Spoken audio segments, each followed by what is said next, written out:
নমস্কার, আমি নীতা সাহা, নর্থ বেঙ্গল থেকে। আমি সরোজ তিওয়ারির অয়ন ক্রিয়েশনের ফেসবুক লাইভ অনেকদিন ধরে দেখছি এবং ভীষণ ভালো লাগে আমার এই কালেকশনগুলো। তো ভীষণ ইচ্ছে ছিল যে আমি সরাসরি এখানে এসে জিনিসগুলো দেখব এবং নিজে নেব। তো আমার এত ভালো লেগেছে, ওর এত সুন্দর কালেকশন।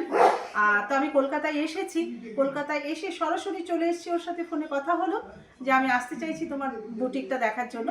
তো এত ভালো লাগলো, আমি ওয়ান পিস নিজে পরি না, কিন্তু আমার দেখে এত পছন্দ হয়েছে। আমি একটা আজরাকের ওয়ান পিস নিয়েছি, একটা শ্রাগ নিয়েছি, একটা কুর্তি উইথ শ্রাগ নিয়েছি, আর এবং রিজনেবল প্রাইস। তো এত ভালো লেগেছে।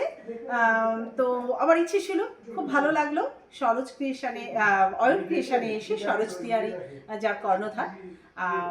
তো আগামীতেও নিশ্চয়ই এ ধরনের কালেকশন আমি পাবো। তো আমি অনেকদিন ধরেই আমার লাইভটা পাচ্ছিলাম না, তো সরোজকে এসে বললাম তোমার লাইভ কেন পাচ্ছি না। তো লাইভে জিনিসগুলো দেখলে কেনাকাটা করতে খুব ইচ্ছে হয়, পছন্দের জিনিসগুলো অনেকটা চোখের সামনে চলে এলে তখন নেওয়ার ইচ্ছেটা হয়। তো সরোজকে সেটা অনুরোধ করবো আবার লাইভে আসার জন্য। থ্যাংক ইউ সরোজ, খুব সুন্দর সুন্দর জিনিসগুলো আমি নিতে পারলাম এখান থেকে। Thank you.